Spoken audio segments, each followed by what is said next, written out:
Pour procéder à l'exercice, vous devrez télécharger sur la plateforme de formation le fichier exercice extrusion selon votre version de votre logiciel. Vous l'ouvrez. Alors ici, directive, créer les extrusions en vous servant des commandes d'extrusion apprises. Envoyez l'exercice par courriel, s'il vous plaît, très important, par courriel à votre formateur respectif. Donc ici, vous avez les exercices à faire. Donc ici, c'est le résultat attendu, bien entendu. Et vous avez l'espace pour les créer. Alors, si on va en 3D pour bien voir.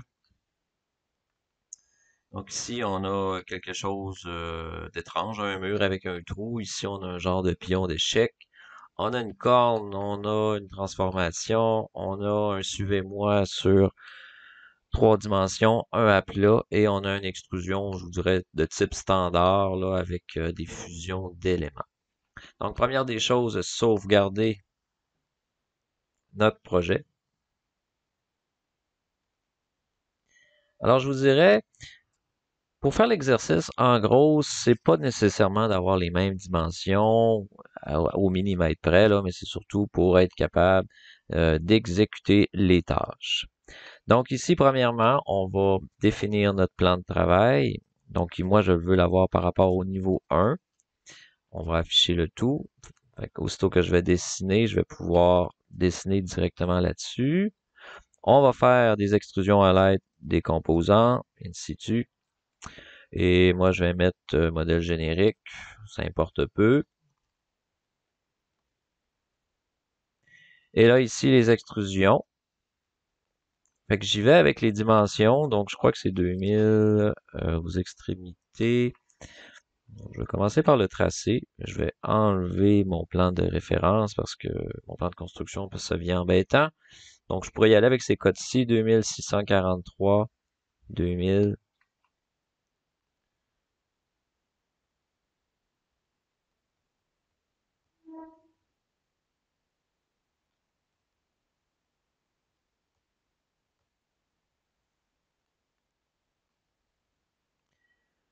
En fait, c'est 6243.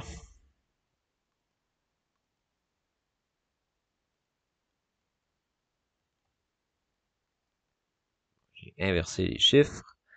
Bon, même chose dans l'autre sens.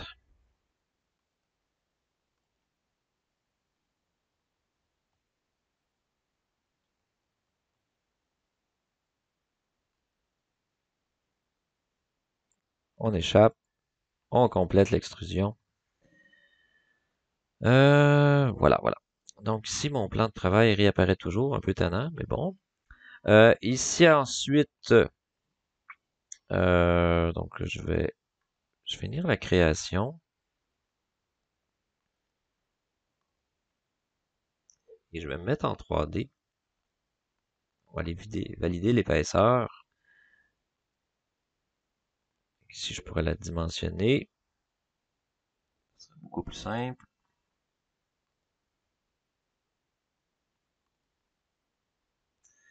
Je ne l'ai pas. Je vais aller à l'intérieur de l'extrusion. 5000 de haut. Avec SketchUp, ce serait simple. On pourrait étirer puis sélectionner le dessus ici. On irait plus rapidement. Mais là, fait qu'ici, je vais mettre 5000 de haut. L'extrusion est étirée. Et là, je vais venir compléter ici avec un cube. Le cube en question, bon, on va aller retourner en vue niveau 1. Je vais mettre mes vues en mosaïque, ça va être beaucoup plus simple pour travailler.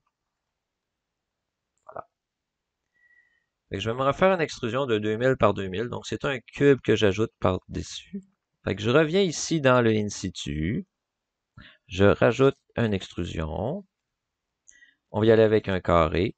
Et là, cette fois-ci, je vais m'arranger pour mettre mon plan de travail directement sur la forme. Donc, je vais le définir avec un plan et je vais sélectionner ce plan-ci, donc le dessus de ma forme. On va le voir tout de suite si ça fonctionne. Ici, je devrais voir apparaître un carré. On voit que le carré a été bien tracé sur le dessus de ma forme parce que j'ai demandé de changer mon plan de travail, mon plan de construction. Ici, bon, je vais jouer avec mes positions 2000, comme ça, et celui-là 2000, voilà. Je sors de la forme. Fait qu'ici, immédiatement, je pourrais déjà mettre 2000. J'applique.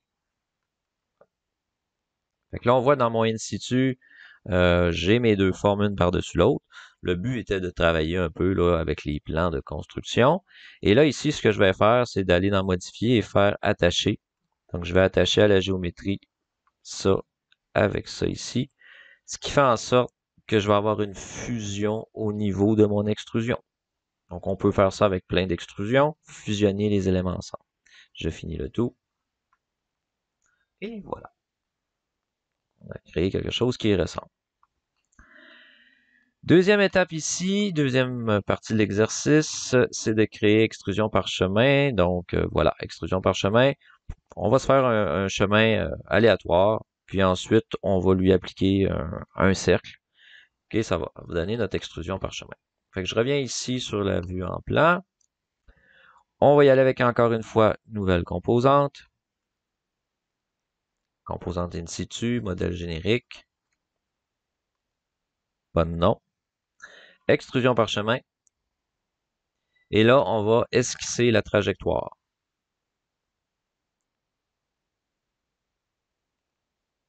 Allez-y, quelque chose qui ressemble rondement à ce que j'ai fait sur l'exemple plus bas. Comme ça.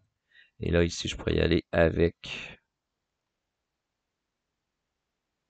c'est plutôt un ellipse. On va changer.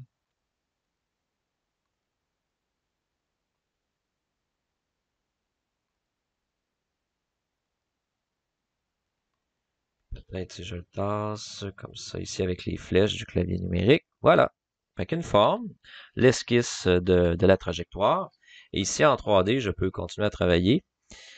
Donc ici, j'accepte la trajectoire. Maintenant, je vais aller travailler le profil. Donc, modifier le profil. Donc, je me mets ici. Je prends un cercle. Je trace un cercle à partir du centre. Voilà. Vous lui donnez le diamètre que vous voulez. On accepte le cercle. On accepte l'extrusion. Et là, on accepte en plus l'in situ. Voyez-vous, il y a 3 étapes. Puis si je veux revenir dedans, on clique, modifier une fois. On clique, modifier 2 fois. Et ensuite, une 3e fois pour modifier l'esquisse. Donc, tout se fait, mais il faut juste entrer dans un et dans l'autre et ainsi de suite. Deuxième extrusion. Donc ici, le seul moyen de faire une extrusion parchemin avec 3 lignes, c'est tout simplement d'y aller avec une extrusion standard qu'on va ensuite sélectionner les coins 3D pour faire le chemin. Alors ici, le secret, c'est d'aller dans la vue en plan, faire afficher l'élément qui est ici.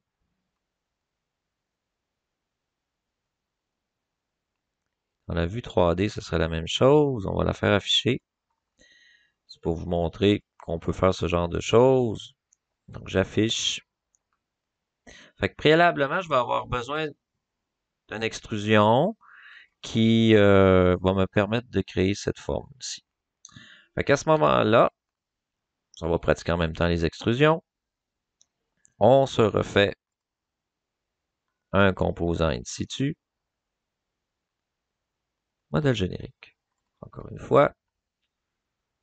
Extrusion.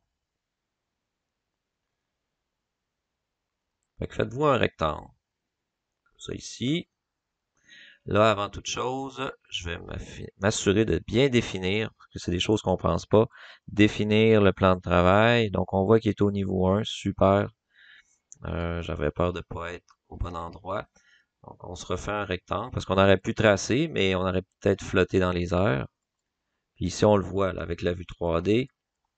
J'alterne beaucoup avec ma vue 3D, là, pour aller fouiller à l'intérieur. Super, on est correct. Je travaille encore ma vue d'extrusion en plan. Je vais prendre ici maintenant. Il faut s'assurer que la vue est active, sans ça, ça fonctionne mal. Comme ça. Et je vais venir compléter le tout ici. Voilà. On va lui donner une petite épaisseur. Je vais y aller à l'œil. Donc 4000 ici. On va faire un beau chiffron. Appliquer 4000 de haut. Fait que j'ai une forme qui ressemble pas mal à ça.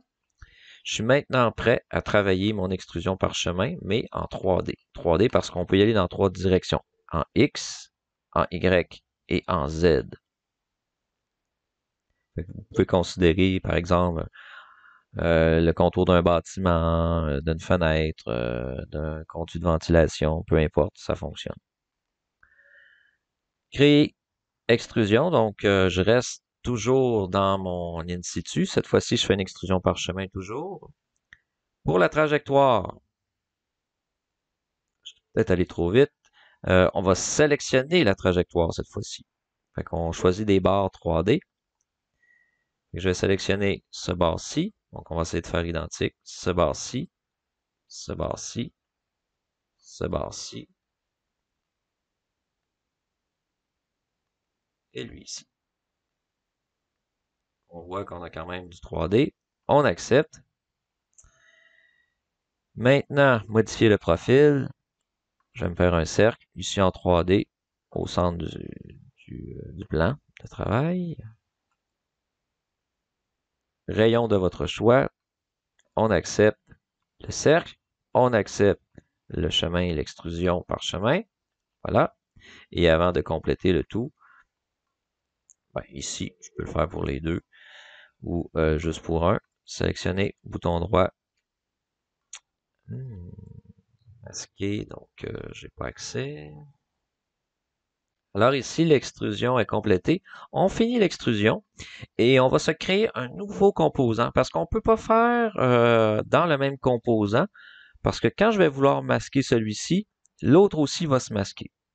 Fait qu'on refait tout simplement un nouveau composant in situ. Moi, je vais rapidement avec un générique. Cette fois-ci, on prend extrusion par chemin, toujours, mais on sélectionne la trajectoire. Quelle trajectoire que je veux? Et ce dit en passant, ce genre de choses fonctionne.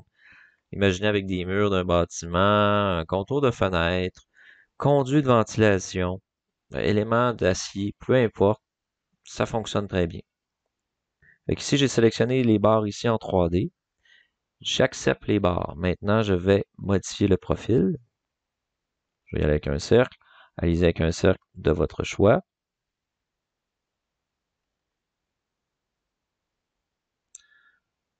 Je peux me permettre d'y aller un petit peu plus large.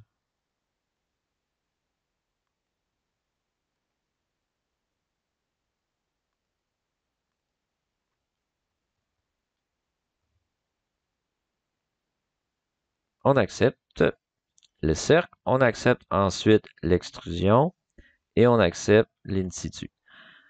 Ce qui fait en sorte que je peux maintenant travailler, séparer les deux composants.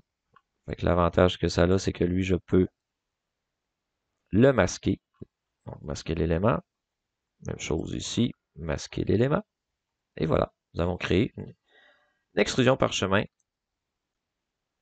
avec 3 dimensions X, Y, Z. Le quatrième ici, qui est en fin de compte une transformation, c'est assez simple. Donc, on va y aller avec une extrusion transformation. On va aller ici dans architecture. On refait un composant in situ. Modèle générique, toujours. Et là, on va prendre, en fait, c'est raccordement, le vrai nom, raccordement ici. On va travailler en plan. Je vais m'assurer que mon plan de construction, il est au bon niveau. Oui, niveau 1, en fait. Au niveau 1. Je vais l'afficher. Parce que présentement, je suis au niveau 1. Je veux juste m'assurer que ça soit correct. Ensuite, on va faire la forme qu'on veut au sol. C'est un genre de carré, rectangle, peu importe. Bon, je pourrais le refaire peut-être plus précisément. Bon, 6700, on va essayer d'y aller avec quelque chose d'un peu plus gros, 7000 par 6000, voilà. Ensuite, on va déterminer qu'est-ce qu'on veut en hauteur. Donc, en hauteur, c'est quelle forme je veux avoir. Ici, j'aime bien me servir des esquisses toujours pour travailler. Donc, je me fais une diagonale ici. Si je suis pas capable de trouver le centre du cercle, je peux m'en servir comme point d'attache. Voilà. Escape. Et j'efface. Voilà. Avant d'aller plus loin ici, je peux mettre la hauteur de la transformation ou de l'extrusion. On fait crochet. Et là, on regarde en 3D ici. Fait que là, à partir de là, je peux étirer selon la hauteur désirée. Là, on dirait que... On va essayer quelque chose. On dirait que j'ai été capable de sélectionner la face. Donc là, je vous le dis, là, je le fais en direct. On dirait que j'ai été capable de sélectionner la face comme dans SketchUp.